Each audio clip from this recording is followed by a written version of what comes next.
سنی دعوت اسلامی کے مرکزی اجتماع میں خلیفہ دوم امیر المومنین غیظ المنافقین امام المجاہدین امام المشاہدین سیدنا عمر ابن خطاب رضی اللہ تعالی عنہ جو مراد رسول تھے،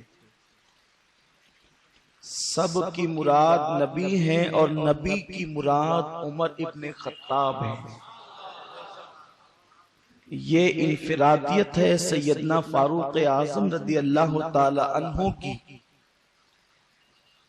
کہ صدیق اکبر سے لے کر آج تک اور آج سے لے کر قیامت تک سب کی مراد حضور ہے۔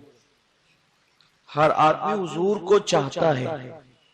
حضور سے عرض کریں یا رسول اللہ آپ بھی کسی کو چاہتے ہیں؟ تو آقا کریم صلی اللہ علیہ وسلم ہاتھ اٹھا کر یوں دعا کرتے ہیں، اے اللہ اللہم اعز الاسلام بعمر ابن خطاب، اے اللہ اسلام کو عمر ابن خطاب کے ذریعے سے عزت عطا فرما۔ کیا اسلام عزت والا نہیں؟ کیا اسلام شوکت والا نہیں؟ کیا اسلام مقام اور مرتبے والا نہیں؟ ارے اسلام تو وہ ہے کہ میرا اور آپ کا رب ارشاد فرماتا ہے الیوم اکملت لکم دینکم واتممت علیکم نعمتی وردیت لکم الاسلام دینا، کہ ہم نے تمہارے لیے اس دین اسلام کو مکمل کر دیا اور دین دے کر اللہ تم سے راضی ہو گیا۔ ان الدین عند اللہ الاسلام، اللہ کے نزدیک اگر کوئی مذہب ہے تو وہ صرف اسلام ہے، اسلام کے سوا کوئی مذہب نہیں۔ اللہ کا پسندیدہ مذہب اسلام ہے۔ وہ اسلام کافر کو ملے تو مسلمان ہو جائے، وہ اسلام گمراہ کو ملے تو ہدایت یافتہ ہو جائے، وہ اسلام جو گناہوں کے دلدل میں ڈوبے ہوئے انسان کو ملے تو وہ نیکیوں کی شاہراہ کا مسافر ہو جائے۔ اس اسلام کی خاطر اللہ کے نبی صلی اللہ علیہ وسلم دعا کرتے ہیں، اے اللہ اسلام کو عمر کے ذریعے سے عزت عطا فرما۔ چونکہ میرے آقا صلی اللہ علیہ وسلم کے ہر صحابی کی الگ الگ فضیلت ہے، میرے آقا صلی اللہ علیہ وسلم کے ہر صحابی کی انفرادیت ہے، تو سیدنا فاروق اعظم کی انفرادیت یہ ہے کہ حضور نے اللہ سے ان کو مانگا تھا۔ اب آپ اندازہ فرمائیں مکے کے اندر لوگوں کی کمی تو نہ تھی، مکے کے اندر لوگ کم تو نہ تھے، مکہ المکرمہ کے اندر ایک سے ایک عزت والے کہلانے والے، ایک سے ایک شہرت کے حاملین، ایک سے ایک ذہین و فتین، ایک سے ایک تاجر، ایک سے بڑا ایک انسان گویا کہ موجود تھا، لیکن ان میں حضور کس کا انتخاب کر رہے ہیں؟ سیدنا فاروق اعظم کا۔ اور وہ بھی عمر کی عمر کوئی زیادہ تو نہیں، 38 سال کے ایک نوجوان کو اللہ سے مانگ رہے ہیں، اے اللہ مجھے عمر عطا کر تاکہ عمر کے ذریعے اسلام کو عزت ملے۔ اور آپ کو سیدنا فاروق اعظم کی شان پتہ ہونی چاہیے کہ 39 لوگ مسلمان ہو گئے، سیدنا فاروق اعظم رضی اللہ تعالیٰ 40ویں نمبر پر مسلمان۔ آپ نے 40 کا عدد پورا کیا ہے مسلمان ہو کر، اور جس وقت آپ مسلمان ہوئے اللہ نے اپنے محبوب پر آیت نازل فرمائی، یا ایھا النبی حسبک اللہ، اے غیب بتانے والے میرے محبوب اللہ تمہارے لیے کافی ہے۔ ومن اتبعک من المؤمنین، اور جو مومنین تیری اتباع کرنے والے وہ تیرے لیے کافی ہے۔ آپ غور فرمائیں، صدیق آ چکے، مولا علی آ چکے، عمار ابن یاسر آ چکے، جناب سمیہ آ چکی، حضرت زنیرہ آ چکی، 39 کی تعداد مکمل ہوئی، بلال حبشی آ چکے، لیکن 39 کی تعداد مکمل ہونے کے بعد اللہ تبارک و تعالیٰ نے یہ نہیں فرمایا کہ ابھی یہ تعداد تمہارے لیے کافی ہے. جس وقت عمر کا داخلہ اسلام میں ہوا اللہ نے کہا محبوب اب تجھے کسی کی ضرورت نہیں، عمر آ گیا ہے، اب یہ 40 مومن تیرے لیے کافی ہے. اب یہاں سے جو لوگ قرآن پڑھتے پڑھاتے ان کو معلوم ہونا چاہیے. لوگ کہتے ہیں غیر اللہ سے مدد لینا شرک ہے. کیا ہمارے لیے اللہ کافی نہیں ہے؟ کیا ہمارے لیے اللہ کافی نہیں ہے جو یا غوث کہتے ہیں، یا خواجہ کہتے ہیں، یا داتا کہتے ہیں، یا وارث اللہ وارث، یا فرید حق فرید، یا معین حق معین، ان بزرگوں کو جو پکارتے ہیں مدد کے لیے، کیا اللہ ناکافی ہے؟ اللہ حضور سے کہہ رہے ہیں حسبک اللہ، اللہ کافی ہے. اور اسی پہ بس نہیں کیا، آگے کیا کہا؟ اور جو مومنین آپ کی اتباع کرتے ہیں وہ بھی آپ کے لیے کافی ہے. ارے نادان، جب نبی کی مدد کے لیے غیر اللہ کو رکھا گیا تو غیر نبی کی مدد کے لیے غیر اللہ نہیں ہو سکتا. حضور علیہ السلام سے کہا جا رہا ہے حبیب اللہ کافی، یہ نہیں کہا صرف اللہ کافی ہے، کیونکہ اللہ بتانا چاہتا ہے حبیب یہ جو مومنین کی مدد ہے وہ ان کی ذاتی نہیں، وہ مدد بھی اللہ کی طرف سے ہے. اور جس وقت سیدنا فاروق اعظم مسلمان ہوئے اس دن سے لے کر اب آپ توجہ کریں، جو سیدنا فاروق اعظم رضی اللہ تعالیٰ کی انفرادیت آج بتانا چاہتا ہوں. ان کی شان انفرادی شان جو ہے، کیونکہ ہر صحابی کی الگ الگ انفرادی شان ہے، اور ہم سنی الحمدللہ یہ درمیان میں رہتے ہیں. آپ دیکھیں ساری مینڈکیں سو رہی ہے اور سارے گیت جو ہیں جنگلوں کے اندر پتہ نہیں نوٹ نوٹ کر رہے ہیں. فاروق اعظم کی شہادت کا موقع ہے، ابھی کسی کو فاروق نظر نہیں آئیں گے. عثمان غنی کی شہادت کا موقع ہے، عثمان غنی ابھی کسی کو نہیں دکھیں گے. لیکن جب محرم کا چاند طلوع ہوگا اور پوری دنیا کے عاشقان رسول یا حسین یا علی کہیں گے، اس وقت تو لوگوں کو عظمت صحابہ کے جلسے سوجیں گے تاکہ امت میں انتشار پیدا کریں. بے وقت کے لوگوں اب موقع ہے عمر بیان کرنے کا، اب موقع عثمان غنی بیان کرنے کا. جب موقع ہوتا ہے تب سو رہے ہوتے ہو، اور جب حسین پاک اور ان کے بابا اور ان کی امی اور ان کے خاندان کی فضیلت بیان کرنے کی بات آتی ہے تو پھر تم صحابہ کا پرچم لے کر کے آتے ہو. اس کا مطلب یہ ہے کہ تمہارے دل میں لڑنے اور لڑانے کی سوچ ہے. اب تو بے نقاب ہو رہے ہیں، پوری دنیا سے ہکال پٹی بھی ہو رہی ہے، اور اب کہیں پناہ نہیں مل رہی ہے، کہیں پناہ نہیں مل رہی ہے. اس لیے جمعیت العلماء اجمیر شریف میں جا کر کے کانفرنس کر رہی ہے. کیوں؟ اس لیے کہ امریکہ نے، برطانیہ نے یہ فیصلہ کر لیا ہے کہ وہابیوں کو دنیا سے نکالا جائے، ان کا خاتمہ کیا جائے. ارے جب تک تمہارے سر پر امریکہ کا ہاتھ تھا اپنے آپ کو وہابی کہنے میں فخر محسوس کرتے تھے. اٹھا کر کے دیکھو اشرف السوانے کہتے تھے مٹھائی لانے والوں کو یہاں فاتحہ نہیں ہوگی، یہاں وہابی رہتے وہابی. اس کے بعد اللہ اکبر اسماعیل دہلوی کی کتاب تقویت الایمان کو گھر میں رکھنا، فتاوی رشیدیہ میں عین اسلام عین ایمان قرار دیا جاتا تھا. لیکن آج تم کو بھی پتا چلا غریب نواز کے مزار کو مٹی کا ڈھیر کہنے والوں خدا نے کیا دن دکھایا کہ جس کے مزار کا مزار اڑاتے تھے.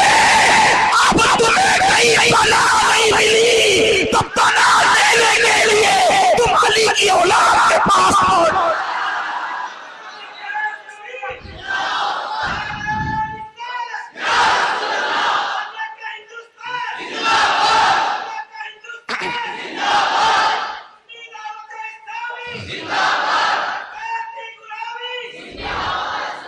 میں نے نیوز پر اس کا اشتہار دیکھا کہ دیوبند سے اجمیر شریف تک ٹرین چلائی جائے گی اور لوگوں کو اجمیر شریف، تمہارے نزدیک اجمیر کب سے شریف ہو گیا؟ شریف اور ایک مدینہ شریف ہے. یہ تیسرا شریف کہاں سے آ گیا؟ پتا چلا اجمیر تو پہلے سے شریف تھا، تم بدماش ہو. اجمیر پہلے سے شریف، تم بدماش ہو. اور اجمیر کی شرافت کو اس صدی میں اور گزشتہ صدی میں اگر کسی نے واضح کیا ہے تو ہم سنیوں کا امام احمد رضا نے فتاوی رضویہ میں لکھا کہ جو اجمیر مقدس کو شریف نہ کہے وہ بدبخت بد مذہب ہے، غریب نواز کی عداوت کی بنیاد پر. اور کوئی سنی غفلت سے اجمیر کہے تو وہ بھی محروم ہے، سعادتوں سے محروم ہے. ہم تو پہلے سے شریف مان رہے تھے.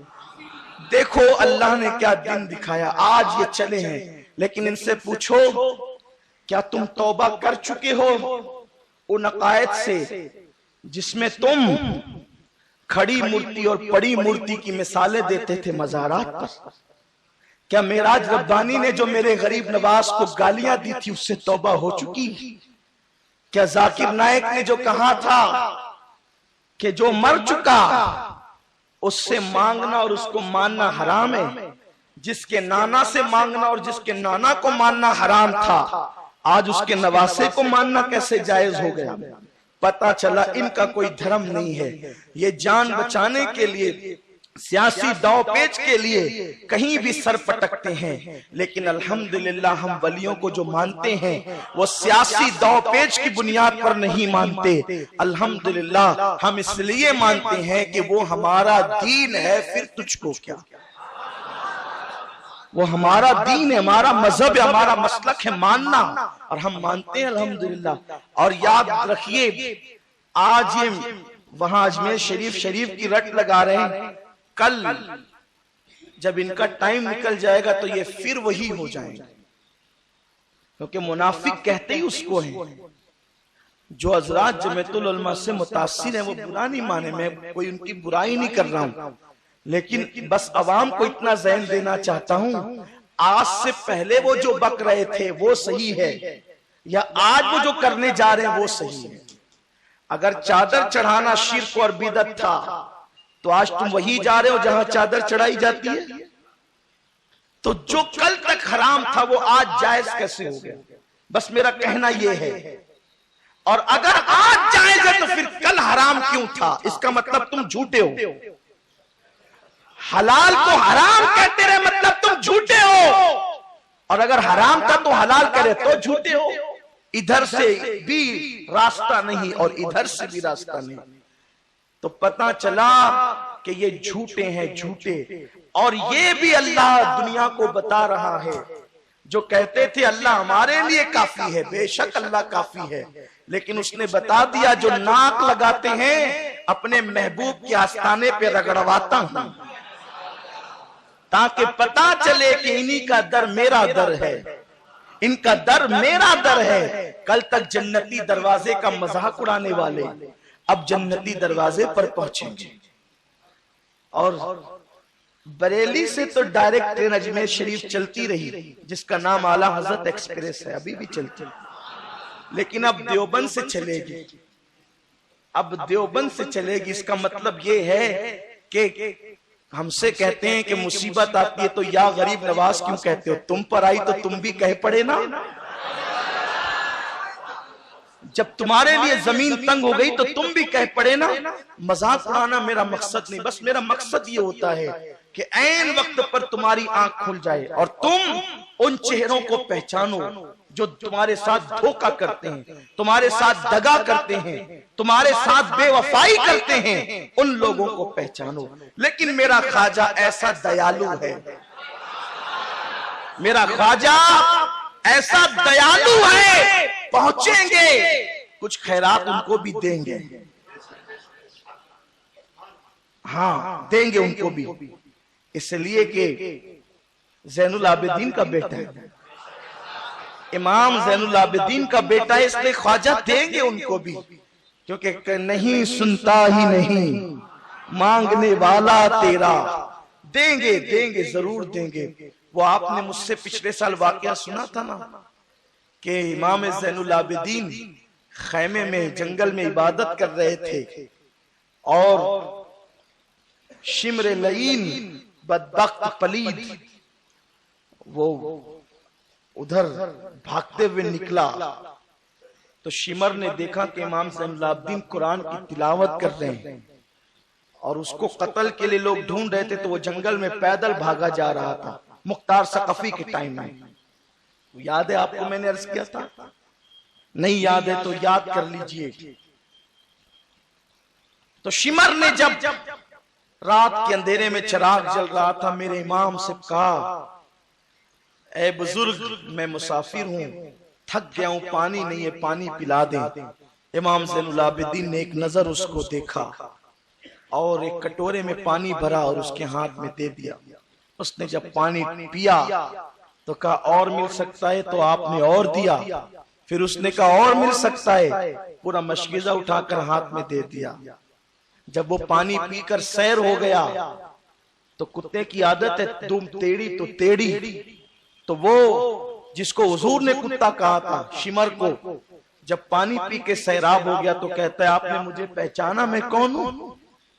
وہ سوچ رہا تھا کہ یہ مجھے پہچان ہی نہیں سکے۔ اے نبی کی آل ہے، پہچان کے بھی پردے ڈالتے ہیں تاکہ نانا کی سنت پہ عمل ہو جائے۔ سوچا کہ مجھے پہچان نہیں رہے، کہا مجھے پہچانا، فرمایا بدبخت تجھے نہیں پہچانوں گا تو پھر کس کو پہچانوں گا؟ تو ہی تھا نا میرے معصوم بھیا علی اصغر پہ تیر چلانے کا حکم دینے والا، تو ہی تھا نا میرے بھیا علی اکبر کی لاش پہ گھوڑے دوڑانے کا حکم دینے والا، تو ہی تھا نا میرے بھیا قاسم کی لاش پر گھوڑے دوڑانے کا حکم دینے والا، تو ہی تھا نا میرے بابا کی پیٹھ پر چڑھ کر کے تلوار اٹھانے والا، پہچانتا ہوں تو ہی تھا نا سکینہ کے چہرے پہ تماچے مارنے والا، مارنے کا حکم دینے والا، زینب اور شہربانو اور ام کلثوم کی چادر چھنوانے والا، تو ہی بدبخت تھا نا۔ اس کو حیرت ہوئی، جب پہچان لیا تو پانی کیوں دیا؟ آپ کو پتا ہے کہ مجھ سے بڑا کوئی آپ کا دشمن نہیں ہے، پھر پانی کیوں دیا؟ امام زین العابدین نے فرمایا او بدبخت، جو کچھ تو نے کیا وہ تیرا ظلم تھا، جو میں نے کیا وہ میرے خاندان کی روایت ہے۔ غریب نواز کے مزار کو جنہوں نے مٹی کا ڈھیر کہا یہ ان کی بدبختی تھی، لیکن امان دیں گے یہ ان کے خاندان کی روایت ہے، خیرات دیں گے یہ ان کے خاندان کی روایت ہے۔ لیکن زین العابدین میرے امام نے جب پانی دیا تو منہ پھیر کر دیا۔ خیرات غریب نواز ضرور دیں گے مگر دونوں میں فرق ہے۔ سنی پریشان نہ ہو کہ جب میں جاؤں تو مجھے بھی ملے، وہ جائے تو اس کو بھی ملے، پھر فرق کیا ہے؟ اس کو دیں گے تو منہ پھیر کر دیں گے، تمہیں دیں گے تو مسکرا مسکرا۔ یہی فرق ہوتا ہے۔ اس لیے کہ بھیک کی اہمیت نہیں ہوتی، بھیک دیتے وقت انداز خیرات کی اہمیت ہوتی ہے۔ اس نے دیا اور مسکرا کر دیا، اسی لیے تو کسی نے کہا ہے نا قربان میں ان کی بخشش کے مقصد بھی زباں پر آیا نہیں، بن مانگے دیا اور اتنا دیا دامن میں ہمارے سمایا نہیں۔ اور وہ شعر ہے نا کہ بھر کے جھولی میری میرے سرکار نے، یہ کہنا چاہتا ہوں، بھر کے جھولی میری میرے سرکار نے مسکرا کر کہا، مسکرا کر کہا، یوں نہیں دیا، مسکرا دے تو سب کو رہے ہیں لیکن کسی کو یوں دے رہے ہیں اور کسی کو یوں دے رہے ہیں۔ مسکرا کر کہا اور کیا چاہیے، بھر کے جھولی میری میرے سرکار نے مسکرا کر کہا اور کیا چاہیے۔ تو یہ ہیں ان کے دینے کے انداز، اور جب کسی کو مسکرا کر دیتے ہیں تو پھر قدرت بھی مسکراتی ہے۔ ان کا رخ جدھر ہو جائے پھر ادھر سب کا رخ ہو جاتا ہے، اور وہ جدھر سے پھیر لے قدرت بھی اپنا منہ پھیر لیتی ہے۔ نہیں دیکھا ساری دنیا قبلے کو پیٹ کر کے بیت المقدس کی طرف رخ کیے ہوئے تھی، کب تک؟ جب تک مصطفیٰ جان رحمت نے پیٹ کی تھی۔ جس دن حضور نے چہرہ کر لیا پوری دنیا کا چہرہ قبلے کی طرف، تو ان کے چہرے کی بات ہے، بات دور نہ نکل جائے۔ اللہ نے فرمایا محبوب اب عمر جو ایمان لا چکے ہیں تو تیرے لیے اللہ کافی ہے اور اتنے مسلمان تیرے لیے کافی، بس اس کے بعد اب کسی کی ضرورت نہیں، عمر کے آنے کے بعد کسی کی ضرورت نہیں۔ اس کا مطلب اب جو بھی آئیں گے وہ سب منافق ہیں، ایسا نہیں کہ وہ غیر اہم ہے۔ اتنے تو کافی ہے پیارے محبوب تیرے لیے، اس سے زیادہ کی کسی کو تجھے ضرورت نہیں ہے۔ لیکن ایک ہوتا ہے ضرورت نہ ہونا، ایک ہوتا ہے ضرورت نہ ہونا۔ حضور کو اب ضرورت نہ تھی، لیکن اب جو آ رہے ہیں ان لوگوں کو حضور علیہ الصلوۃ والتسلیم اپنے کرم سے نواز رہے ہیں، اور وہ بھی صحابی ہیں، ان کی بھی اہمیت ہے، ان کا بھی مقام ہے، ان کا بھی مرتبہ ہے، اور ان کے ساتھ بھی خیر کا وعدہ ہے۔ ایسا نہیں کہ اب اتنوں کی تعظیم کریں گے اس کے بعد بھی نہیں کریں گے، کیونکہ اس کے بعد بھی آنے والوں میں بڑی بڑی ہستیاں ہیں، اس کے بعد آنے والوں میں خالد ابن ولید جیسی شخصیت بھی ہے، اس کے بعد آنے والوں میں اور بھی بڑی ہستیاں موجود ہیں، سیدنا ابو ہریرہ جیسے لوگ ہیں۔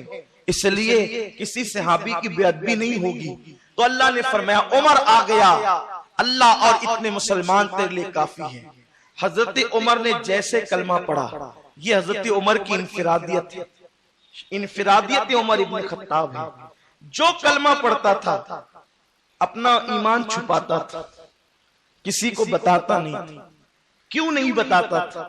اس لیے کہ جو کلمہ پڑھ لے اس کے کپڑے پھاڑے جاتے تھے، اس کو مارا جاتا تھا، اس کو بھوکا پیاسا رکھا جاتا تھا، اس پہ ظلم کیا جاتا تھا، اور مسلمان بظاہر اتنے طاقت والے نہ تھے کہ مسلمان ان سے لڑ سکے، مقابلہ کر سکے۔ ظاہر سی بات ہے 25-30 لوگ ہوں اور اس میں پورا شہر ایک طرف ہو اور چند کمزور لوگ جس میں غلام مزدور لوگ، آپ اندازہ فرمائیں یہ کن کے سامنے بظاہر ٹک سکتے تھے؟ اللہ اکبر! لیکن یہ شان فاروقی ہے، میرے آقا سیدنا عمر ابن خطاب کی شان ہے۔ جب عمر اسلام قبول کرتے ہیں تو سیدنا فاروق اعظم کا پہلا جملہ، یا رسول اللہ ہم جو چھپ چھپ کر نمازیں پڑھتے ہیں تو کیا ہم لوگ حق پر نہیں ہیں؟ کیا ہم حق پر نہیں جو چھپ کر نمازیں پڑھتے ہیں؟ آقا نے فرمایا عمر بے شک ہم حق پر ہیں۔ تو کہا حضور پھر ہم چھپ کر نماز کیوں پڑھتے ہیں؟ آقا علیہ السلام سے اس کی یا رسول اللہ میرے ماں باپ آپ پہ قربان، ہمارا حق زیادہ ہے ان مشرکین سے کہ ہم اللہ کے حرم میں نماز ادا کریں۔ آپ چلیں اور نماز پڑھیں، میں دیکھتا ہوں آپ کو کون روکتا ہے۔ یہ انفرادیت فاروق اعظم ہے، میں دیکھتا ہوں آپ کو کون روکتا ہے۔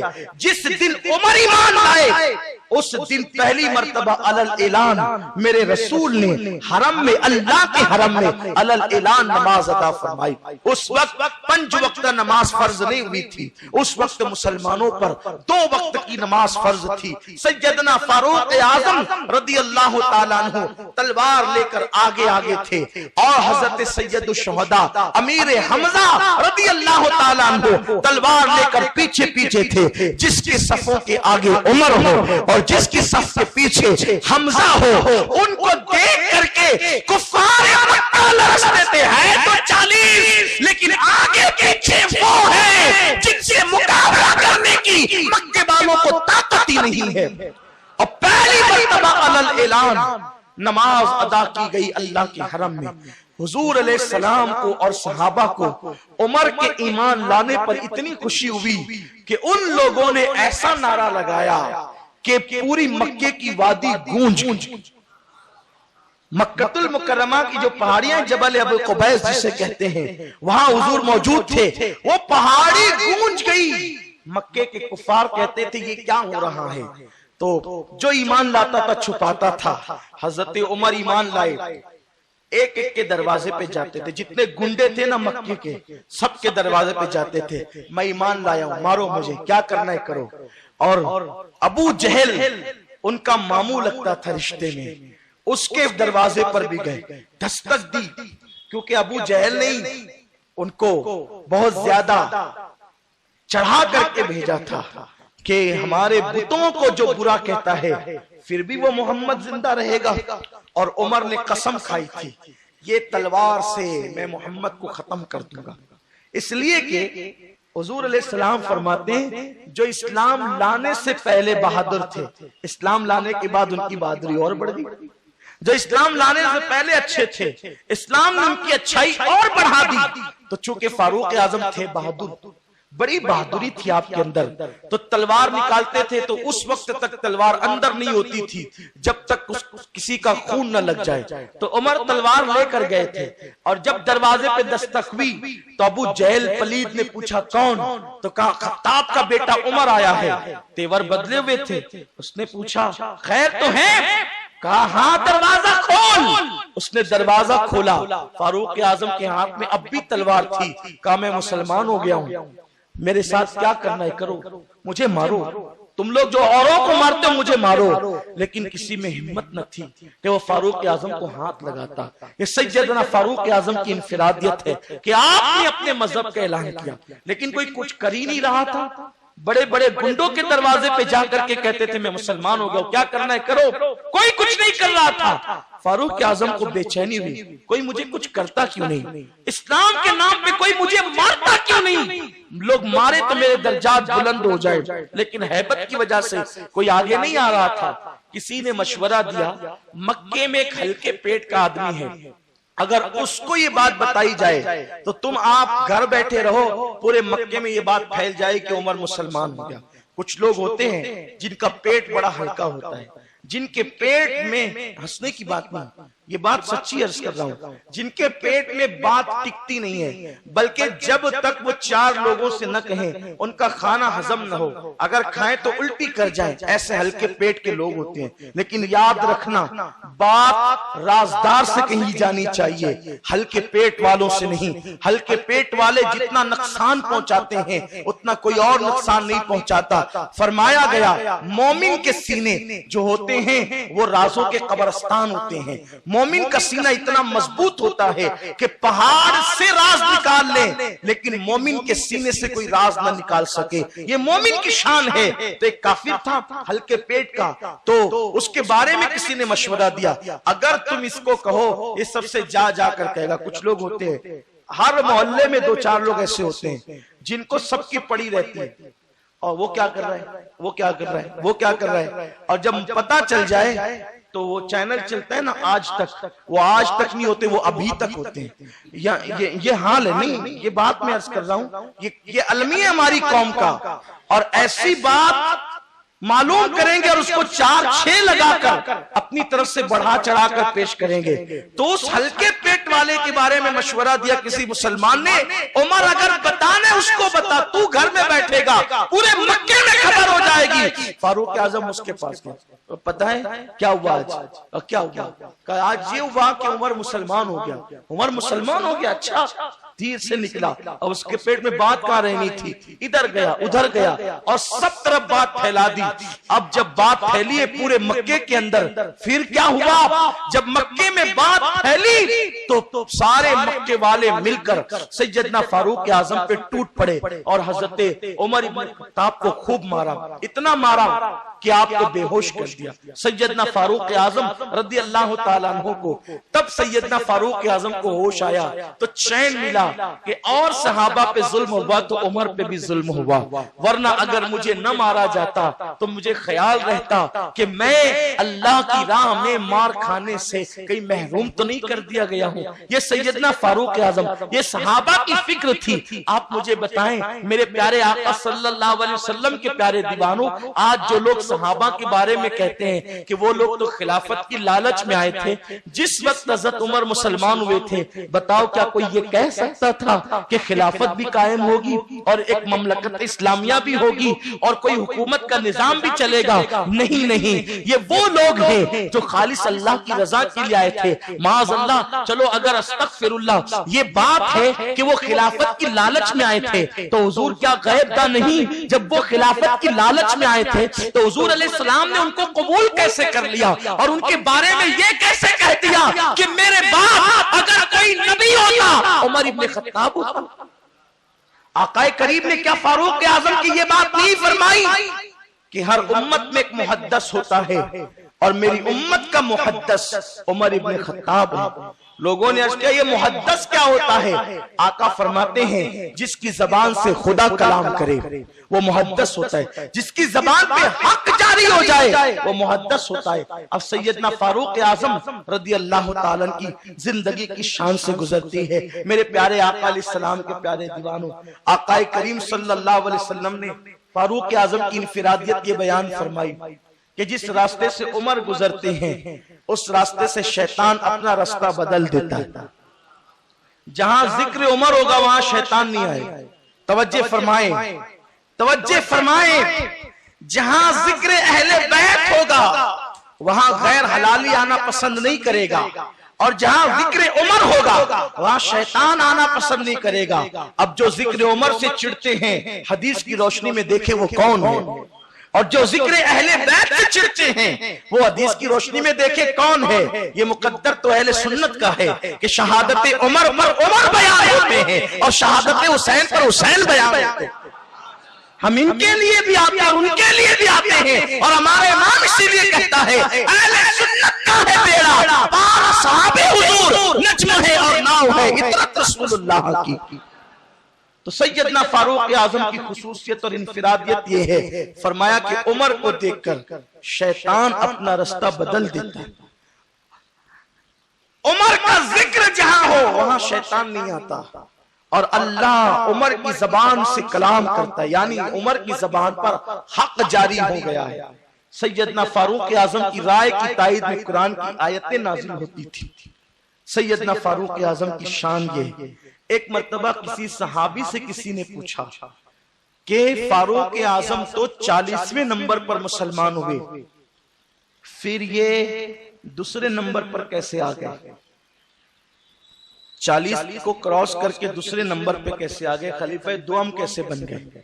اور حضور علیہ السلام نے جب بھی فضیلت بیان کی تو پہلے صدیق اکبر کی پھر عمر کی، جیسے آقا کریم صلی اللہ علیہ وسلم فرماتے کہ زمین کے اوپر میرے 2 خلیفہ ہیں، 2 وزیر ہیں، 2 وزیر، اور آسمان پر 2 وزیر ہیں۔ جو آسمان کے وزیر ہیں ان کا نام جبریل و میکائیل ہے، اور زمین کے جو 2 وزیر ہیں وہ ابو بکر عمر ہیں۔ حضور علیہ السلام نے بیان فرمایا، اور یہ حدیث صحیح ہے، حدیث صحیح ہے، آقا کریم صلی اللہ علیہ وسلم نے جن کو اپنا وزیر کہا۔ آج کل کچھ لوگ یہ کہتے ہیں کہ انہوں نے اہل بیت کی حق تلفی کی، میں پچھلے ہفتوں میں اس پہ بہت تفصیلی گفتگو کر چکا ہوں، اور مسلسل میں اس پر اللہ کی توفیق سے صحابہ اور اہل بیت کی خیرات لے کر رافضیت سے آپ کو آگاہ کر رہا ہوں، کیونکہ اپنے شہر کے اندر شیعت اور رافضیت اہل بیت کے نام پہ پنپ رہی ہے۔ اور میں اس سے پہلے بھی عرض کر چکا ہوں کہ رافضیت جو ہے وہ اہل بیت کی محبت کا نام نہیں بلکہ صحابہ کی دشمنی کا نام ہے۔ اور کچھ لوگ ایسے خارجی صفت پیدا ہو گئے جو اپنے آپ کو بدبخت سنی کہتے ہیں، وہ ایسے خارجی صفت پیدا ہو گئے کہ وہ جب ہم اہل بیت کا ذکر کرتے ہیں، علی مولا کرتے ہیں، نعرے حیدری لگاتے ہیں، تو لوگ کہتے ہیں کہ یہ تو شیعوں سے مشابہت ہو گئی، یہ کیا امین القادری علی علی کروا رہا ہے۔ ان سے کہہ دو بدبختو، یہ علی علی کہنا اگر شیعوں سے مشابہت ہے تو حضور نے علی علی کیوں کہا ہے؟ اور کہاں کہا ہے؟ خیبر میں کہا علی علی، خندق میں کہا علی علی، جس کے ثبوت میں حدیث کی روشنی میں پیش کر چکا ہوں۔ تو پتا چلا علی علی کہنا یہ رافضیت نہیں ہے بلکہ صحابہ کی توہین کرنا رافضیت ہے۔ الحمدللہ ہماری مجلسوں میں، ہماری محفلوں میں اور ہماری محفلوں میں آنے والی سنی برادری کبھی کسی صحابی کی توہین نہیں کرتے، بلکہ الحمدللہ اگر حضرت امیر معاویہ پہ کوئی اعتراض کرتا ہے تو حدیث کے دلائل لے کر ہم لوگ آتے ہیں اور الحمدللہ چوراہوں پر آ کر دلائل پیش کرتے ہیں کہ امیر معاویہ پہ سب و شتم نہ کیا جائے۔ حضرت وحشی کے بارے میں کوئی بدبختی کرتا ہے تو ان کی عظمت کے حوالے سے دفاع، یہ شرف سنی دعوت اسلامی کو حاصل ہے۔ تو ہم علی علی کرتے تھے، کرتے ہیں اور کرتے رہیں گے انشاءاللہ. یہ نہ رافضیت ہے نہ شیعت ہے. تم نے شیعت اور رافضیت کو سمجھا ہی نہیں. لوگ کہتے ہیں کہ ان سے مشابہت ہو جاتی ہے. امام اہل سنت اعلیٰ حضرت لکھتے ہیں فتاوی رضویہ شریف میں کہ جس فعل سے رافضیت سے یا بد مذہب والوں سے اگر مشابہت ہوتی ہے، اگر وہ صرف ان کی پہچان ہے تو وہ کام نہ کیا جائے، لیکن اگر اپنے مذہب کا حکم ہے تو ہم اس کو تھوڑی چھوڑ دیں گے. تو ذکر اہل بیت تو مصطفیٰ جان رحمت کا حکم ہے، ہم ان کی وجہ سے اس کو تھوڑی چھوڑیں گے. اور وہ ذکر کرنا ہمارا حق ہے اور صرف اہل سنت کا حق ہے. الحمدللہ. اس لیے یاد رکھنا. اور اعلیٰ حضرت نے خود ہدایت بخشش میں مولائے کائنات کی فارسی زبان میں جو منقبت لکھی ہے، آپ اس کو اٹھا کے پڑھے تو عقل دنگ رہے گی. ایک مرتبہ ذرا اس کو پڑھ لیجئے. جو یہ کہتے ہیں علی کا ذکر رافضیت ہے، تو کیا ہدایت بخشش پر بھی رافضیت کا حکم لگے گا؟ اعتقاد الاحباب پر بھی رافضیت کا حکم لگے گا؟ اعتقاد الاحباب میں امام اہل سنت لکھتے ہیں کہ جتنی روایتیں علی کی فضیلت میں ہے اتنی روایت کسی کی فضیلت میں نہیں ہے. تو کیا یہ معاذ اللہ ثم معاذ اللہ. اچھا، روایت بیان کس نے کی؟ حضور نے بیان کی. تو اب کثرت سے علی کی فضیلت بیان ہوئی تو نام علی زبان پہ آیا کیا ہے؟ تو علی کا ذکر کون کرنا؟ اور پھر ساری باتیں اپنی جگہ. آئیے ایک حدیث پڑھ کر قصہ ختم کرتے ہیں، آگے چلتے ہیں. حضور علیہ السلام فرماتے ہیں، راوی کون ہے؟ سیدنا صدیق اکبر نہیں بلکہ سیدہ عائشہ صدیقہ راوی ہے. راوی روایت راویہ سیدتنا عائشہ صدیقہ سلام اللہ علیہا. وہ کیا ہوا؟ دو حدیثیں ہیں. صدیق کی بھی عرض کر دوں، صدیقہ کی بھی عرض کر دوں. صدیقہ نے پوچھا، ابا جب محفل میں علی ہوتے ہیں تو میں تم کو دیکھتی ہوں کہ تم صرف علی کو دیکھتے رہتے ہو، علی کا چہرہ تکتے رہتے ہو. ابا ایسا کیوں کرتے ہو؟ پوری محفل میں تو ایک سے ایک چہرے والے ہیں، علی کا چہرہ کیوں؟ ایک بدبخت آیا تھا مالیگاؤں تقریر کرنے کے لیے. اجتماعی شادیاں تھی برطانیہ کی خیرات پر. تو اس بدبخت نے کہا کہ علی بڑے خوبصورت تو تھے نہیں معاذ اللہ، اور چھوٹے قد کے تھے اور چہرہ ایسا تھا ویسا تھا. اب پلید تجھے کیا پتا علی کیسا تھا؟ کس سے سنا تو نے کہ علی ایسا تھا؟ ہر صحابی کو رضی اللہ عنہ کہتے ہیں اور علی کو کرم اللہ تعالی وجہہ الکریم کہتے ہیں. تو نے پڑھا نہیں؟ تجھے عربی نہیں آتی؟ تمہارے مدرسوں میں عربی نہیں سکھائی جاتی؟ کرم اللہ تعالی وجہہ الکریم کا مطلب کیا ہے؟ اللہ ان کے چہرے کو اور حسین کرے اور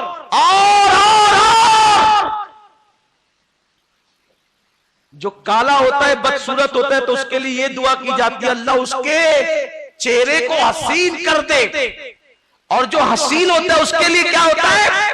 جو جاہل ہو اس کو کہتے ہیں اللہ عالم بنا دے، اور عالم کے لیے کہتے ہیں اللہ اس کے علم میں اور عطا فرما.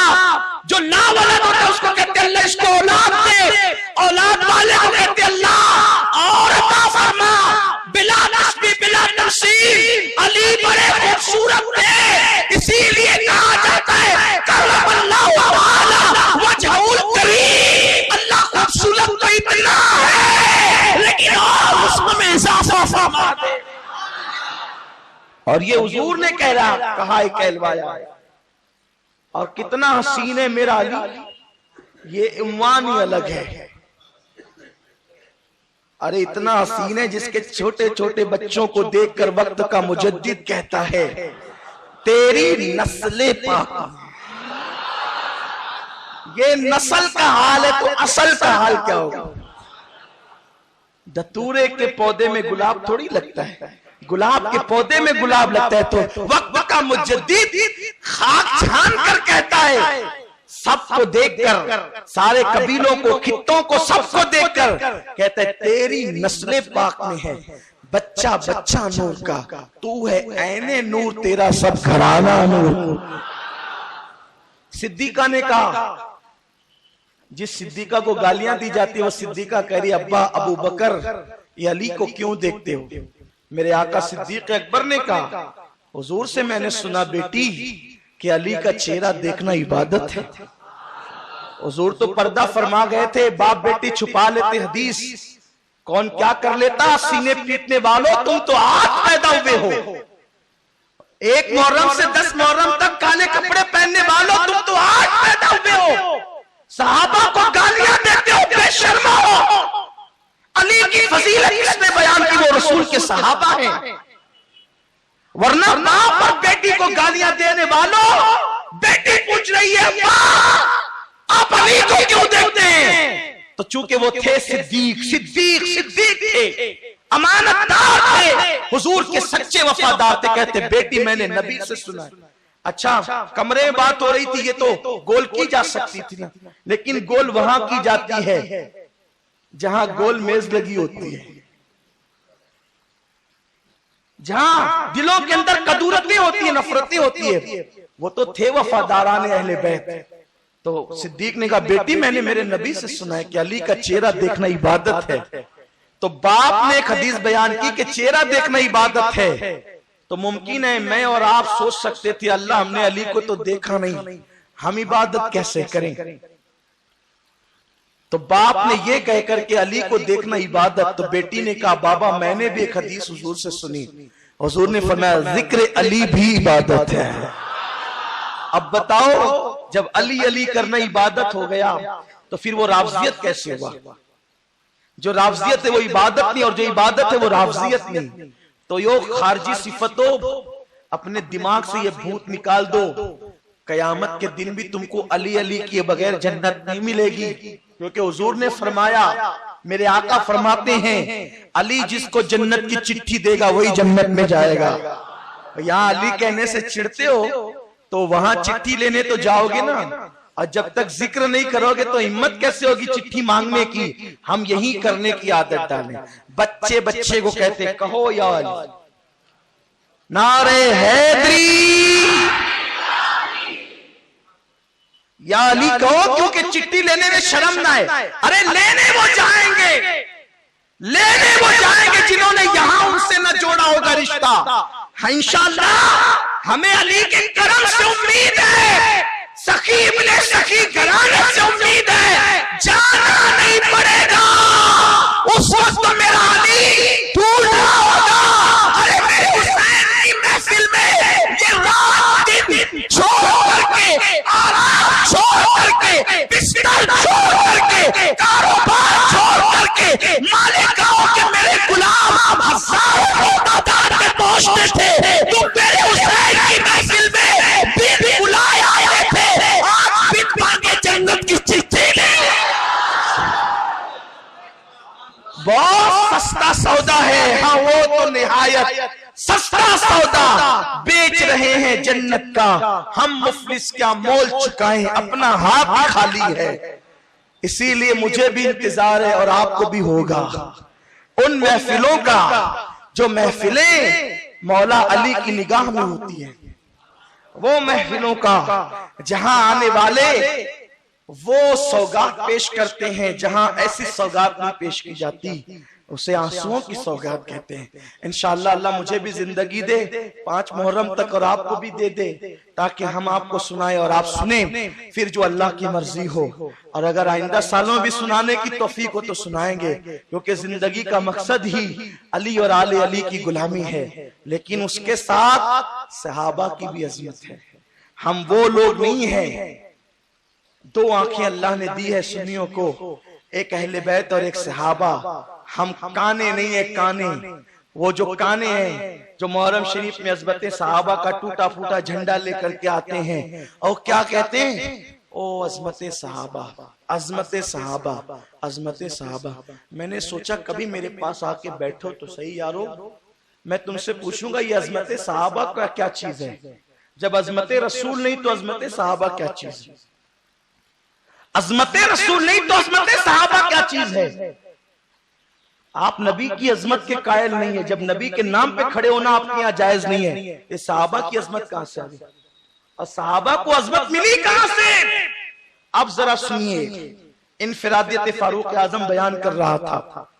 سیدنا فاروق اعظم خلیفہ بننے کے بعد تہامہ کی وادی سے گزرے تو بچوں کی طرح بلک بلک کر رونے لگے. خادم نے پوچھا، ساتھیوں نے پوچھا، عمر تو جیسے بہادر اور جری کو کس نے رلا دیا؟ تم رو رہے ہو عمر؟ تم رو رہے ہو عمر؟ تم رو رہے ہو؟ تم کیوں رو رہے ہو؟ فاروق اعظم کہتے وادی تہامہ کو دیکھ کر کے رونا آ گیا. کہ یہ وادی کے اندر کوئی خاص بات؟ فرماتے ہیں میری ابتدائی جوانی تھی، ابھی حضور نے اعلان نبوت نہیں کیا تھا. میرا ابا خطاب مجھے جنگل میں لایا، یہ تہامہ کی وادیوں میں، اور مجھ سے کہا بیٹے اونٹ چراؤ. کیا کہا؟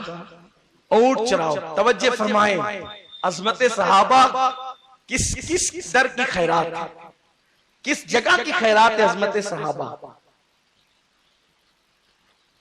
تہامہ کی وادیوں میں کہا عمر اونٹ چراؤ. اونٹ. عمر ابن خطاب کہتے ہیں میں اونٹ چرانے لگا تو میرے بابے نے مجھ سے کہا عمر یہ 7 اونٹ ہیں، ان کو برابری میں کھڑا کر، ایک کے بازو ایک، ایک کے بازو ایک. اب اونٹ تو کسی شیخ الحدیث کا نام تو نہیں ہے. اونٹ کہ آپ نے کہہ دیا حضرت یہاں کھڑے ہو جائیے تو وہ سیدھے سے کھڑے ہو جائے؟ ہے ایسا؟ میں توہین نہیں کر رہا ہوں، بات بتا رہا ہوں. بہت ڈھیر سارے شیخ الحدیث گھوم رہے ہیں نا، جنہیں حدیث کی اہمیت نہیں وہ شیخ الحدیث ہے، جنہیں حضور کی عظمت نہیں وہ شیخ الحدیث ہے. یہ حال شیخ الحدیث ہونے کا حق صرف غلامان رسول کو جو حضور کی نالین پہ قربان ہوتے ہیں ان کے لیے ہے.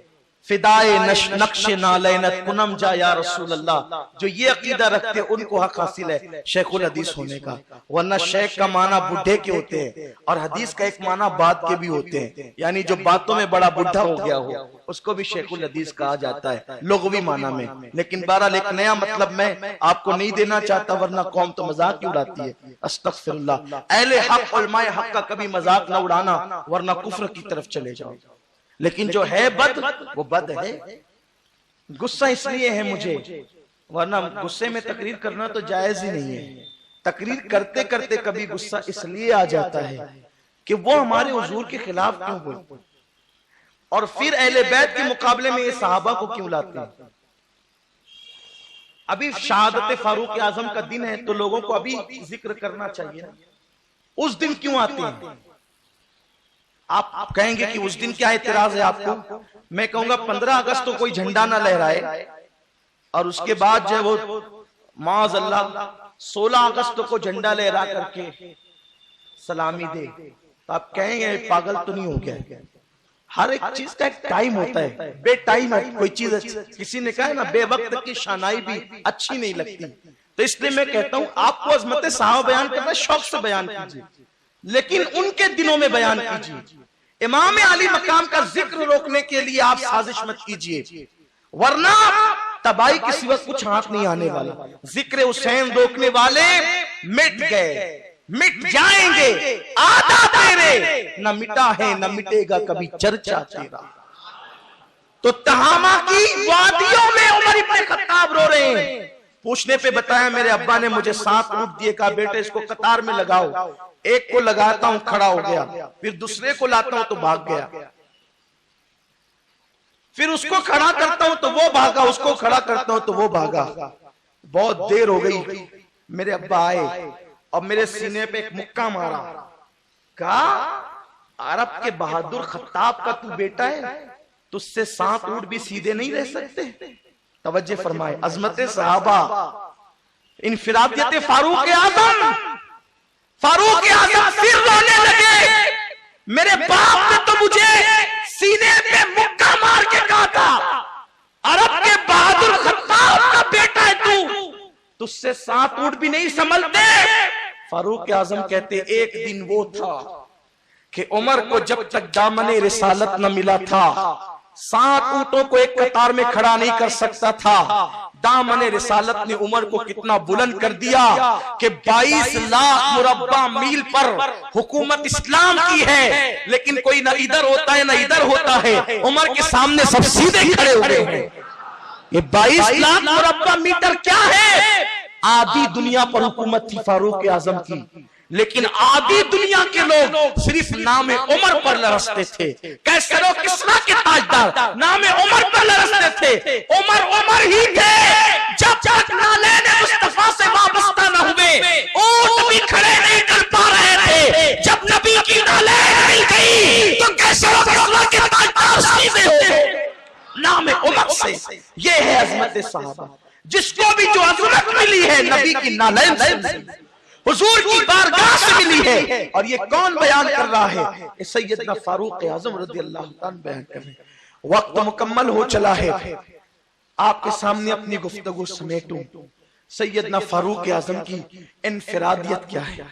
عرض کر رہا تھا سیدنا امام زین العابدین، انہی کا ذکر کر رہا تھا. امام زین العابدین مولا علی کا شہزاد. ایک دن کسی نے پوچھا، اے زین العابدین امام، یہ بتائیں کہ ابو بکر اور عمر کی شان کیا ہے؟ اور کہاں پوچھا؟ مسجد نبوی میں پوچھا. پوچھنے والے نے اللہ اس پہ رحمت فرمائے پوچھا امام زین العابدین سے تاکہ جھوٹوں کا پلندہ فاش ہو جائے، پردہ فاش ہو جائے. کہتے ہیں نا یہ کیا تھا عمر نے، وہ کیا تھا، کچھ نہیں کیا تھا، جھوٹ بولتے تھے. جھوٹے ہو تم، اس لیے کہ اگر عمر غلط کرنے والے ہوتے.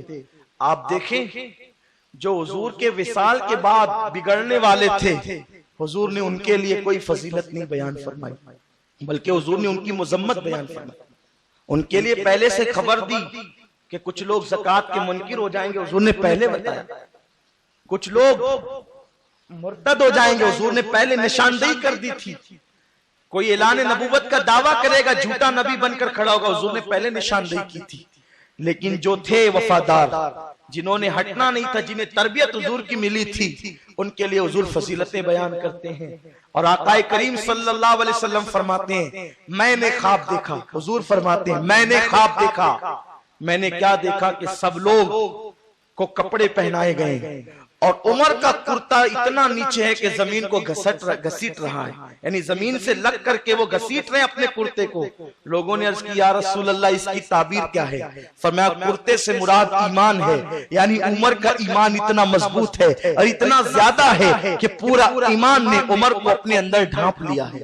یہ سیدنا فاروق اعظم کی فضیلت ہے. تو جناب امام زین العابدین سے کسی نے پوچھا اے امام، صدیق اکبر اور فاروق اعظم کی فضیلت کیا ہے؟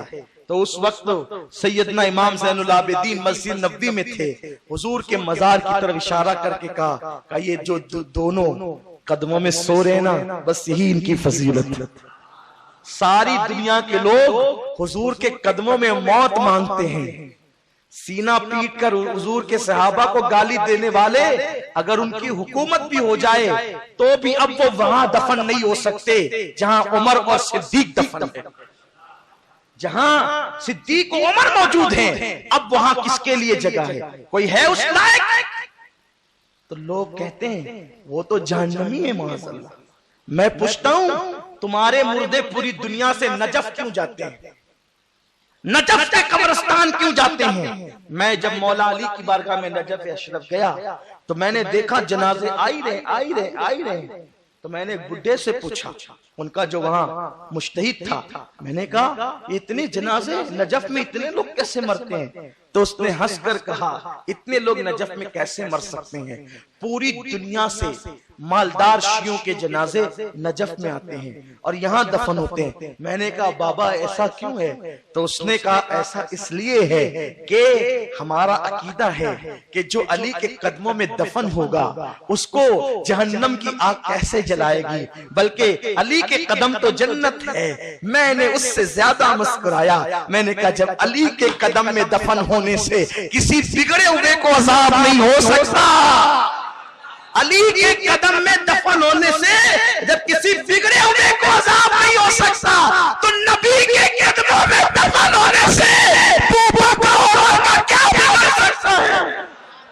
نام آتے ہی ابو بکر عمر کا لب پر تو بگڑتا ہے وہ پہلو میں سلائے ہوئے.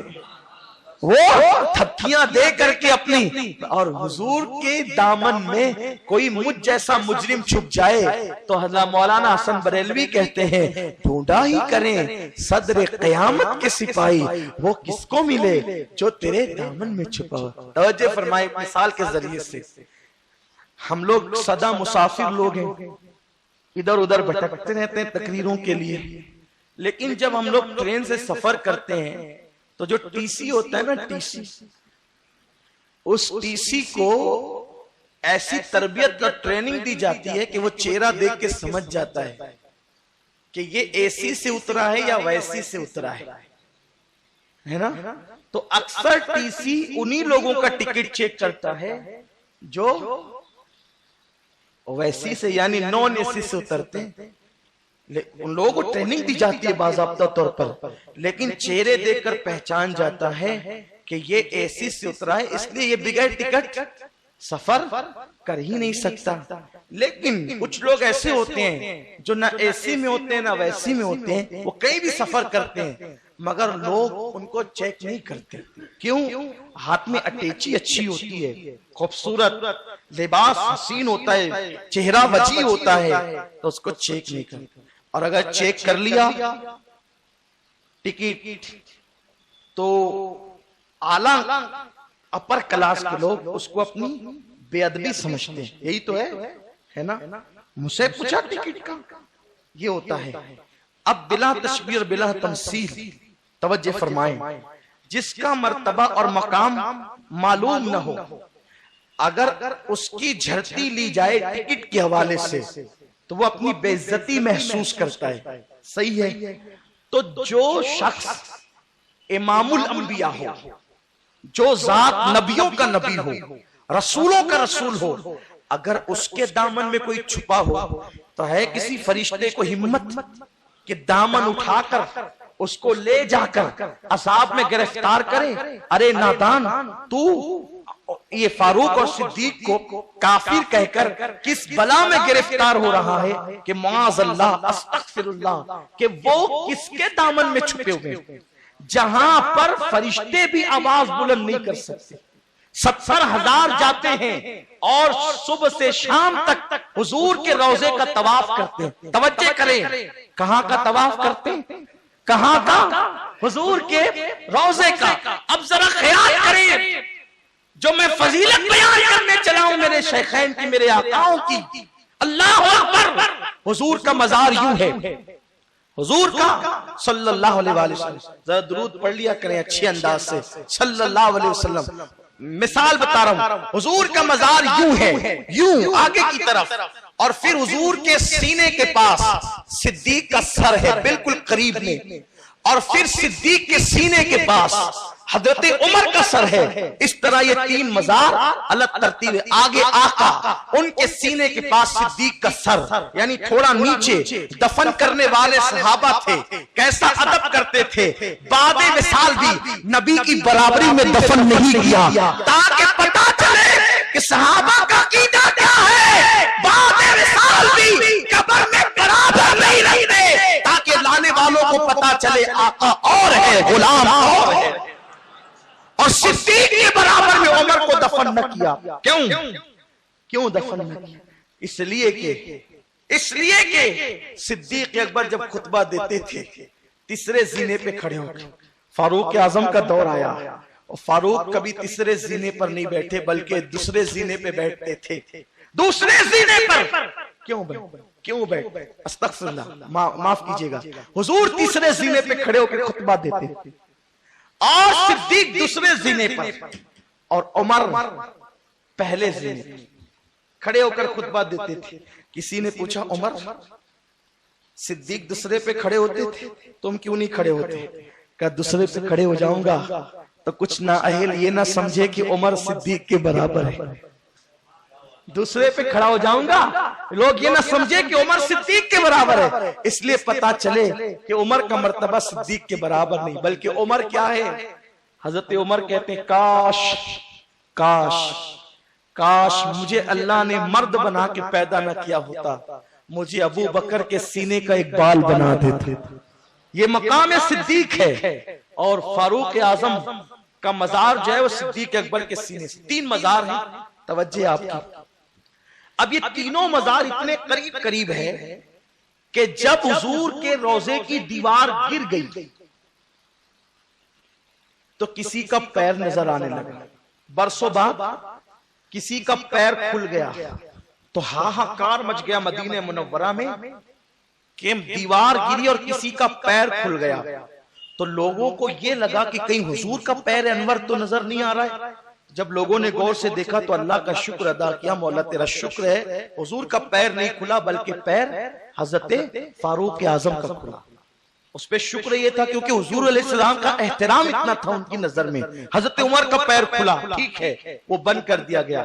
برسوں بعد بھی عمر کا جسم سلامت ہے, یہ تو اپنی جگہ ہے, ٹھیک ہے ہمارا عقیدہ ہے. لیکن بات یہ کر رہا ہوں کہ حضور علیہ السلام کے روضے پر 70,000 فرشتے آتے ہیں اور وہ حضور کے روضے کا طواف کرتے ہیں. حضور کے روضے کا طواف کرتے ہیں, آقا کے روضے کا طواف کرتے ہیں. امام نے فرمایا نا, نہیں, امام فرماتے ہیں لاکھوں قدسی ہے کار خدمت پر لاکھوں گردے مزار پھرتے ہیں تو وہ حضور کے روضے کے طواف کے لیے آتے ہیں.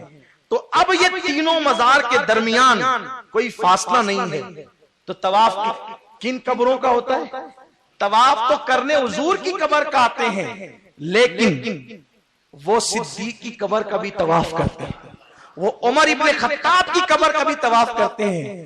تم سے کیا ہے متا کی پیدائش والوں, تمہاری اوقات کیا ہے جب ابو بکر عمر کی قبر کے طواف کے لیے فرشتے آتے ہیں, اس سے بڑھ کر ان کا مرتبہ کیا ہو. اگر آتے ہیں نبی کے لیے لیکن طواف تینوں قبور کا ہوتا ہے. اور میرے آقا علیہ السلام فرماتے ہیں سبحان اللہ, ایک مرتبہ میرے آقا کے خوبصورت گورے گورے ہاتھ ابو بکر کا ہاتھ پکڑے تھے اور عمر ابن خطاب کا ہاتھ پکڑے تھے اور دونوں ہاتھ کو حضور نے یوں اٹھایا.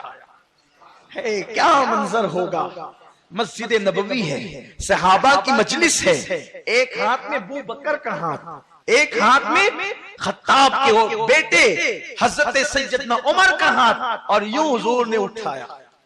تم کو غدیر کے موقع پر یوں علی کا ہاتھ اٹھانا یاد ہے اور صدیق عمر کا ہاتھ یوں اٹھانا یاد نہیں؟ یہ سنی ہے, سنی غدیر کے موقع پہ اٹھانا بھی یاد کرتا ہے اور مسجد نبوی کا اٹھانا بھی یاد کرتا ہے. ہم دونوں کے وفادار ہیں, الحمدللہ ہم دونوں کے وفادار ہیں, ایک کو چھوڑ کر ایک کو نہیں پکڑتے. اور جو لوگ عظمت صحابہ کی بات کرتے ہیں, سپاہ صحابہ کی بات کرتے ہیں, ان لوگوں کو غدیر بھول گئے, وہ غدیر کا موقع بھول گئے اور وہ مسجد نبوی کو لے کر کے دوڑ رہے ہیں. ہم اہل سنت ہیں, درمیان میں دونوں یاد ہیں اور دونوں آقاؤں کی شان یاد. بہرحال تو سرکار نے صدیق کا ہاتھ پکڑ کے یوں اٹھایا, عمر ابن خطاب کا ہاتھ پکڑ کے یوں اٹھایا, اور فاروق اعظم اور صدیق اکبر کا ہاتھ اٹھا کر کے حضور کہتے دیکھ رہے ہو صحابہ, صحابہ کو دکھاتے دیکھ رہے ہو. صحابہ کہتے جی یا رسول اللہ. فرمایا ایک مرتبہ یہ منظر تم اور دیکھو گے, ابھی دیکھ لو, ایک مرتبہ یہ منظر تم اور دیکھو گے. صحابہ نے اس کی ہمارے ماں باپ پہ قربان حضور, اب یہ منظر کب دکھائیں گے, اب یہ منظر کب دکھائیں گے؟ کہا دیکھو قیامت کے دن میں اسی طرح اٹھوں گا اور ان دونوں کا ہاتھ پکڑ کر محشر میں اسی طرح آؤں گا. یہ ہے میرے آقاؤں کی شان. تو ہم الحمدللہ غلامان اہل بیت, غلامان صحابہ ہیں. گفتگو ختم کرتے کرتے آئیے سیدنا فاروق اعظم رضی اللہ تعالیٰ عنہ کی کیا شان ہے. اتنا بڑا عاشق رسول کہ ساری زندگی دعا کرتے رہے اللہم ارزقنی شہادتی فی سبیلک وجعل موتی فی بلد رسول. اللہ اپنی راہ میں مجھے شہادت دے اور حضور کے شہر میں مجھے موت عطا فرما. لوگ کہتے ہیں کیا مدینہ مدینہ مدینہ لگائے رہتے ہو, مکہ بھی تو کچھ ہے. عمر کو نہیں معلوم تھا مکہ بھی کچھ ہے. ارے تیرا تو وطن نہیں، عمر کا تو وطن تھا. لیکن جناب عمر ابن خطاب کیا کہہ رہے ہیں؟ اللہ مجھے تیری راہ میں شہادت دے. ارے شہید ہو گیا تو ہی منزل پا گیا نا. شہید کا پہلا قطرہ زمین پہ گرتا ہے تو کیا ہوتا ہے؟ خدا کا دیدار ہوتا ہے. لیکن شہید ہونا چاہتے ہیں، اور کہاں ہونا چاہتے ہیں؟ بلد رسولک، اللہ تیرے نبی کے شہر میں شہادت پانا چاہتا ہوں. اور اللہ نے یہ دعا قبول فرمائی. سیدنا فاروق اعظم کی اور شہر رسول میں پتا چلا شہر رسول میں مرنا بہت اہم تھا، تبھی تو دعا کی. اسی لیے ہم لوگ بھی دعا کرتے ہیں اللہم ارزقنا شہادتن فی سبیلک وجعل موتنا فی بلد رسولک. اللہ ہمیں شہادت کی موت دے اور تیرے محبوب کے شہر میں موت عطا فرما. کیونکہ آقا نے فرمایا ہو سکے تو مدینہ منورہ میں مرو، جو مدینے میں مرے گا میں اس کے ایمان کی گواہی دوں گا. حضور کہیں گے اللہ یہ مومن ہے، حضور گواہی دیں گے. تو فاروق اعظم کی انفرادیت یہ ہے کہ سب سے زیادہ فتوحات فاروق اعظم کے دور میں ہوئی. 22 لاکھ مربع میل پر حکومت ہو گئی اسلام کی، اور کیسر و کسریٰ کے تاجدار پاش پاش ہو گئے. اب آئیے اختتام کی طرف. آخری بات عرض کرتا ہوں اور بڑی پیاری بات ہے. فضیلت بیان کر رہے ہیں، انفرادیت بیان کر رہے ہیں سیدنا فاروق اعظم کی. سیدنا فاروق اعظم کے دور میں ایران کی سرزمین پر حملے کا حکم ہوا، اور اس وقت سلطنت ایران میں عراق بھی آتا تھا. عراق کوئی الگ سلطنت نہ تھی، عراق بھی آتا. اور ایران کا جو بادشاہ تھا جسے کسریٰ کہتے ہیں، کسریٰ اس کا لقب تھا. کسریٰ جیسے ہمارے ہاں کوئی بھی بندہ بیٹھے گا تخت پر ملک کے تو اس کو وزیر اعظم کہیں گے. وزیر اعظم کوئی نام نہیں ہے. اسی طرح کوئی ملک کا صدر ہوگا تو اس کو نام کچھ بھی ہو صدر جمہوریہ کہے گے، ہے نا. تو ایسے ہی کوئی بادشاہ بنے اس کو ایران کے بادشاہ کو کسریٰ کہتے ہیں، اور روم یعنی شام کے بادشاہ کو قیصر کہتے تھے. ٹھیک. اور مصر کے بادشاہ کو کوئی بادشاہ بنے فرعون کہا جاتا تھا. فرعون کوئی نام نہیں ہے بلکہ فرعون ملک کے بادشاہ کا لقب ہے. لوگ فرعون کو بھی نام سمجھتے ہیں. بہرحال ایک معلومات کے لیے عرض کر دیا، ورنہ میرا عنوان وہ نہیں ہے. تو جب ایران پر حکومت ہوئی اور مدائن فتح کرنے کے لیے جب صحابہ کو فاروق اعظم نے رخصت کیا، جاؤ مدائن فتح کرو، تو مدائن کا جو بادشاہ تھا وہ دریائے دجلہ بہت بڑی دریا ہے، اور اس دریا کی خصوصیت یہ ہے کہ وہ دریا عرش سے بہتا ہے. حدیث پاک میں ہے وہ دریا عرش سے بہتا ہے. ایک بات. دوسری بات یہ ہے کہ اس دریا کی خصوصیت یہ ہے کہ وہ کروٹ بدلتا ہے. دریائے دجلہ سالوں میں کروٹ بدلتا ہے، کبھی ادھر کروٹ بدلتا ہے کبھی ادھر. تو بلکہ حضرت امام محمد کا غالباً جو مزار ہے وہ دریائے دجلہ کے قریب ہے. تو جب دریا ادھر کروٹ بدلتا ہے تو ان کا مزار دریا میں ڈوب جاتا ہے، اور جب ادھر کروٹ بدلتا ہے تو مزار نظر آنے لگتا ہے. تو لوگ پہچان لیتے ہیں کہ اس سال دریا نے ادھر کروٹ بدلا یا ادھر کروٹ. کتنا بڑا وہ دریا ہے، اور اس کے اندر جو پانی بہتا تھا آج سے تقریباً 1300 سال پہلے کی بات کر رہا ہوں، اب تو اس کو کاٹ کر کے بہت شارٹ کر دیا گیا ہے. بہت بڑا دریا تھا دریائے دجلہ جس کو کہتے ہیں. اللہ اکبر. تو دریائے دجلہ کے اس پار مدائن کا بادشاہ تخت پر بیٹھتا تھا. اب حضرت خالد ابن ولید رضی اللہ تعالی عنہ اور حضرت سیدنا سعد ابن ابی وقاص اور دیگر صحابہ رضوان اللہ تعالی علیہ مجمعین یہ سب لشکر لے کر کے آئے. اور جب لشکر لے کر کے یہ حضرات آئے تو اتنا بڑا دریا اور سامنے گویا کہ وہ طوفانی موجیں مار رہا اور جو پل تھا ادھر سے ادھر جانے کے لیے، مدائن کے بادشاہ نے جب مسلمانوں کا لشکر دیکھا تو اپنی فوج سے کہا کہ دریائے دجلہ پر جو پل بنا ہوا ہے، برج بنا ہوا ہے، اس کو کاٹ دو، کشتیاں سب ادھر لے آؤ اور کنارے پہ لگا دو، تاکہ مسلمانوں کو پار ہونے کے لیے نہ کشتیاں ملے اور نہ پل ملے۔ اب نہ پل ہوگا نہ کشتیاں ہوگی تو مسلمان کیسے آئیں گے؟ اور اتنا طوفانی وہ دریا ہے کہ اگر اس میں گھوڑے ڈالے جائیں، گھوڑے بہہ جائیں، انسان چل کر آئیں، انسان بہ جائیں، تو وہ آ تو نہیں سکتے، ہم یہاں بیٹھ کر ان کو منہ چڑھائیں گے۔ لیکن وہ تھے کون؟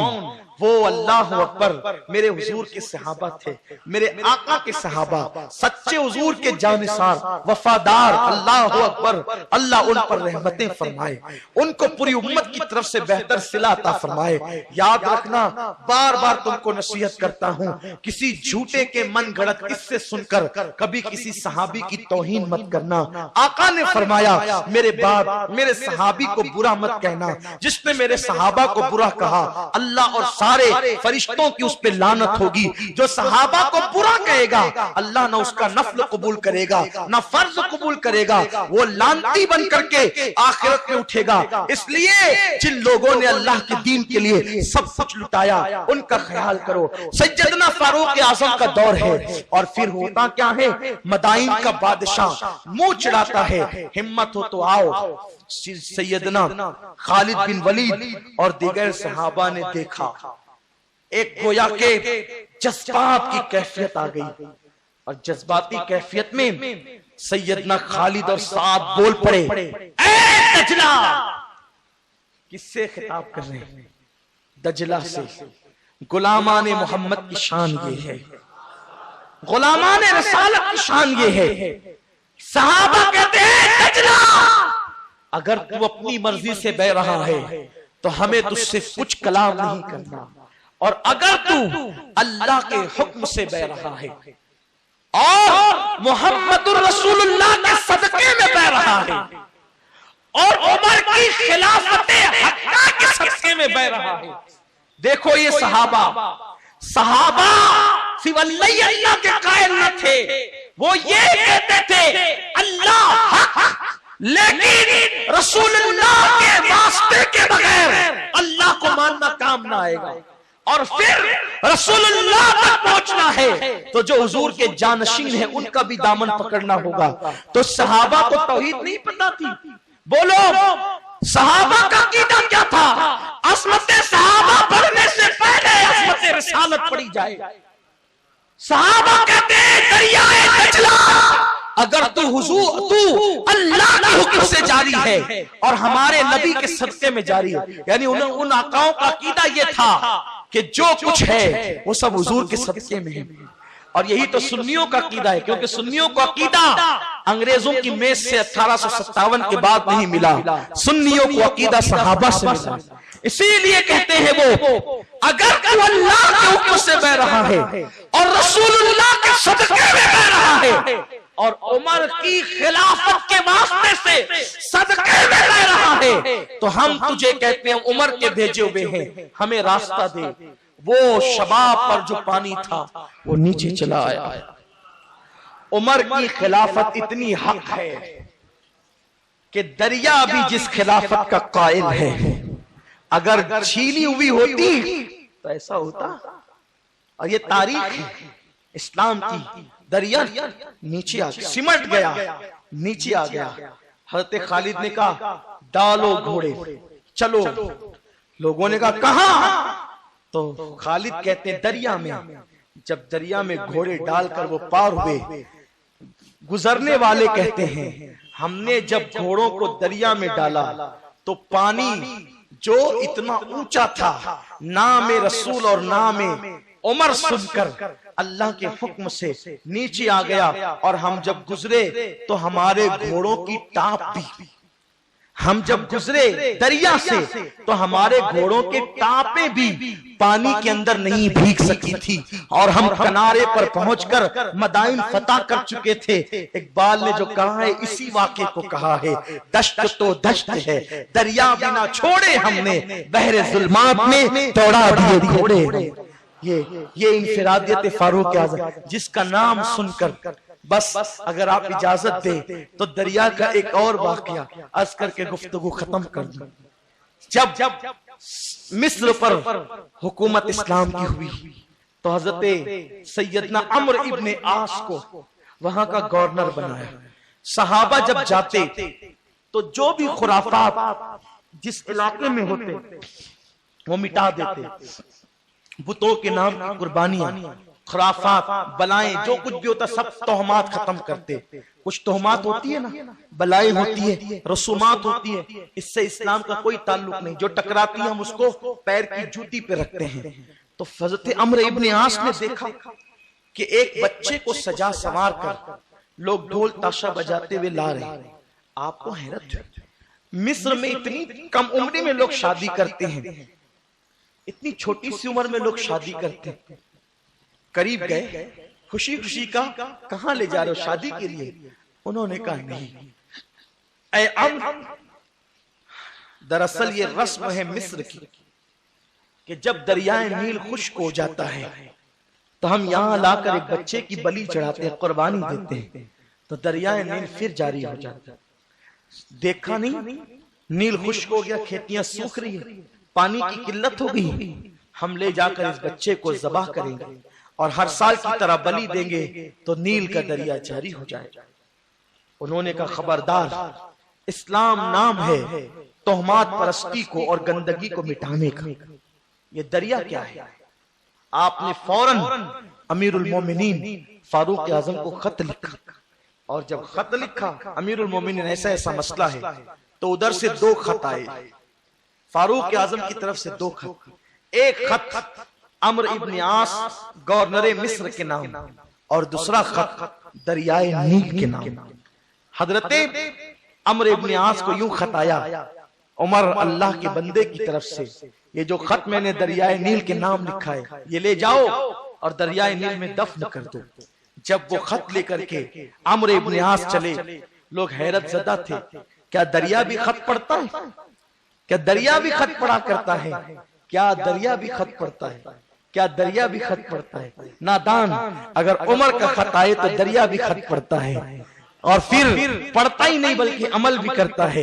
ارے جب اللہ والے دریا سے پڑھوا لیتے ہیں تو بعد وصال خود نہیں پڑھ سکتے، بعد وصال خود نہیں سن سکتے۔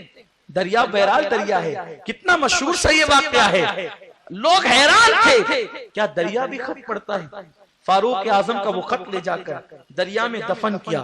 خط میں لکھا تھا، اے دریا، عمر ابن خطاب اللہ کے بندے کی طرف سے اور حضور کے غلام کی طرف سے یہ خط ہے، اگر تو اپنی مرضی سے جاری ہوتا تھا تو تجھے کوئی ضرورت نہیں، کوئی حکم نہیں، اور اگر تو اللہ کی مرضی سے جاری ہوتا ہے تو اللہ کا بندہ عمر کہتا ہے تو جاری ہو جا۔ جیسے ہی وہ خط اندر دفن کیا گیا، دریا کے اندر سے پانی نکلنا شروع ہوا، اور دیکھتے ہی دیکھتے دریا لبریز ہو گیا۔ آج تک کی تاریخ ہے، اب تک کے دریائے نیل کبھی نہیں سوکھا۔ یہ حضرت عمر کے خط کی برکتیں ہیں، جب ان کے گدا بھر دیتے ہیں۔ شاہان زمانہ کی جھولی، محتاج کا جب یہ عالم ہے، مختار کا عالم کیا ہوگا۔ پھر وہ ایک وقت وہ آیا، امیر المومنین سیدنا فاروق اعظم نے 10 سال کچھ مہینے خلافت کے فرائض انجام دیے، اور ایک دن ابو لولو جس کا نام فیروز تھا، اسی لیے ہم سنی اپنے بچوں کا نام، لڑکوں کا نام فیروز نہیں رکھتے، یہ قاتل عمر ہے، یہ ایک جو بدبخت مجوسی تھا، اور یہ جناب مغیرہ کا غلام تھا، یہ تو اس کو چکی بنانا آتی تھی۔ تو فاروق اعظم سے کسی معاملے میں اس نے شکایت کی، آپ نے عدل کے طور پر فیصلہ اس کے آقا کے حق میں دیا، تو یہ اندر ہی اندر جل رہا تھا اور یہ حسد کی آگ میں تپ رہا تھا۔ فاروق اعظم اس واقعے کو نظر انداز کر چکے تھے، اس لیے کہ کون اندر سے کیا ہے کسے پتا۔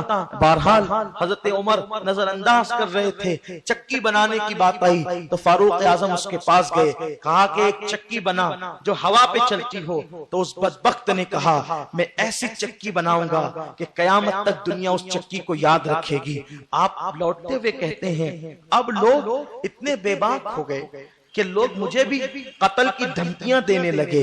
اور ایک دن آیا کہ سیدنا فاروق اعظم رضی اللہ تعالیٰ مسجد نبوی شریف کے اندر جو ہے وہ امامت کے لیے کھڑے ہوئے نماز پڑھانے کے لیے. تو سیدنا فاروق اعظم پر یہ فیروز نے جو ہے وہ حملہ کر دیا. اور اس بدبخت نے جو حملہ کیا ہے تو سیدنا فاروق اعظم جو ہے وہ زخمی ہو کر زمین پہ آ گئے. اور اس کے بعد ایک صاحب آگے بڑھے اور انہوں نے نماز مکمل کرائی. لوگ فاروق اعظم کو اٹھا کر لے گئے. فاروق اعظم نے پہلا سوال کیا, بتاؤ مجھے کس نے قتل کیا؟ توجہ فرمائے, کیا خیر خواہی مسلم ہے, کہتے ہیں مجھے کس نے قتل کیا؟ تو لوگوں نے کہا اس مجوسی فیروز نے. آپ نے فرمایا الحمدللہ. کہا قتل پر بھی الحمدللہ؟ کہا ہاں, مجھے کسی مسلمان نے شہید نہیں کیا, ایک کافر نے شہید کیا. یعنی میری وجہ سے قیامت کے دن کوئی مسلمان جہنم میں نہیں جائے گا, اس لیے میں اللہ کا شکر ادا کر رہا ہوں. پھر بات یہاں آئی کہ کیا کیا جائے. فاروق اعظم کی بڑی نازک حالت ہو گئی. ایک روایت کے مطابق 23 ذی الحجہ کو آپ زخمی ہوئے اور 26 کو شہید ہوئے. بعض روایت کے مطابق 26 کو زخمی ہوئے اور 28 کو آپ شہید ہوئے یا یکم محرم کو شہید ہوئے. 3 اقوال ملتے ہیں. بہرحال تو ہم زیادہ تر اس پر اعتماد کرتے ہیں کہ آپ کی شہادت 26 ذی الحجہ کو ہے. بہرحال سیدنا فاروق اعظم رضی اللہ تعالیٰ نے اپنے بیٹے عبداللہ سے کہا, بیٹے جاؤ اور سیدہ عائشہ سے کہو کہ میں چاہتا ہوں, میری تمنا ہے کہ حضور کے قدموں میں مجھے دفن ہونے کے لیے 2 گز زمین مل جائے. سیدہ عائشہ نے روتے ہوئے کہا, یہ زمین تو میں نے اپنے آقا اور اپنے بابا کے پہلو میں اپنے لیے رکھا تھا, کیونکہ وہ حجرہ عائشہ ہے نا, ان کی ملکیت ہے وہ, تو میں نے اپنے لیے رکھا تھا, لیکن میں اپنی ذات پر جناب عمر کو ترجیح دیتی ہوں. ٹھیک ہے وہ دفن ہونا چاہیں تو شوق سے دفن ہو, میں اجازت دیتی ہوں. جب خوشی خوشی ان کے بیٹے آتے ہیں, بابا اجازت مل گئی حضور کے قدموں میں دفن ہونے کی. میں صرف تم سے ایک بات پوچھنا چاہتا ہوں, اور یہ بات تم اپنے دل پر لکھ لیجئے, میرے نوجوانوں نقش کر لو.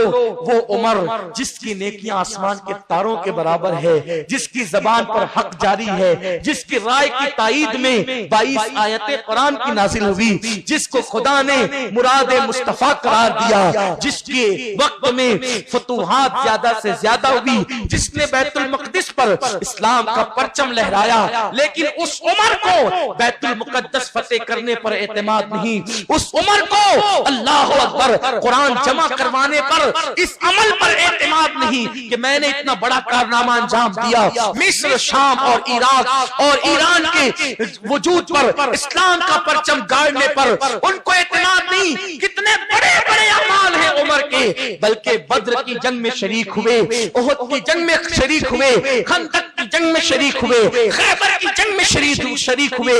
بدر والوں کے لیے تو اللہ نے یہ کہا, محبوب جو بدر کی جنگ میں آئے ہیں ان سے کہہ دے میں راضی ہو گیا, اب یہ جو کچھ بھی کریں گے کوئی مواخذہ نہیں ہوگا, میں ان کو جنت ہی عطا کروں گا. اللہ اکبر. لیکن اس عمر سے پوچھو, اتنے سارے کام کرنے کے بعد بھی وہ عمر اخیر میں چاہتے کیا ہیں؟ قدم مصطفیٰ چاہتے ہیں, حضور کا قدم چاہتے ہیں, امت کو پیغام دے رہے ہیں. اگر دنیا کی بھلائی اور آخرت میں نجات چاہیے, حضور کا قدم ڈھونڈو, حضور کے قدم تلاش, نقش پائے یار ڈھونڈو, حضور کے قدم ناز کی طرف. فاروق اعظم کے پاس عبداللہ ابن عمر آئے, بابا اما عائشہ نے اجازت دے دی. اللہ کا شکر ادا کیا. پھر کہا لیکن بیٹے ہو سکتا ہے میری مروت میں کہ مجھے برا نہ لگے, انہوں نے یوں ہی اجازت دے دی ہو, جب میری شہادت ہو جائے تو ایک بار اور پوچھ لینا, تاکہ وہ اپنی رائے مکمل طور پہ پیش کر سکے. اور اس کے بعد پھر گفتگو ہونے لگی, آپ کے بعد خلیفہ کون ہوگا؟ تو کسی صاحب نے کہہ دیا حضرت عمر کی خوشی کے لیے کہ آپ اپنے بیٹے کو خلیفہ بنا دیں. غصے میں آ گئے, جلال میں تمہاری جنت چاہتا ہوں اور تم میری جہنم چاہتے ہو. جب رسول اللہ نے اپنے بعد کسی کو خلیفہ نہیں بنایا, اور ابو بکر نے اپنے خاندان میں سے کسی کو خلیفہ نہیں بنایا، تو کیا میں ابو بکر اور رسول پاک کی سنت چھوڑ دوں اور میں اپنے بیٹے کو؟ اور جو سخت جملہ کہا ہے، فرمایا جس کو طلاق دینا نہیں آتا میں اپنے بعد اس کو خلیفہ بناؤں گا۔ ہائے ہائے، اس سے پتہ چلا خلافت کی کرسی کتنی قیمتی۔ تب آپ نے فرمایا میں 6 لوگوں کو مقرر کرتا، میرے بعد عشرہ مبشرہ میں سے 6، جس میں سے مولا علی عثمان غنی کا نام بھی تھا، 6 لوگوں کو میں مقرر کرتا ہوں۔ ان 6 میں سے مسلمان جس کو چاہیں اپنا امیر بنا لیں، اور اس کے بعد سیدنا فاروق اعظم کی شہادت ہوئی۔ اللہ تعالیٰ ان پر رحمت فرمائے اور ان کے درجات بلند سے بلند تر فرمائے، اور ان کے صدقے اللہ ہم سب کو دین پہ استقامت دے اور صحابہ کے نقش قدم پر قائم رکھے۔ درمیان گفتگو اگر کوئی غلطی ہو گئی ہو اللہ رب العزت معاف فرمائے اور ہمیں صحابہ کے فیض و برکات سے مالا مال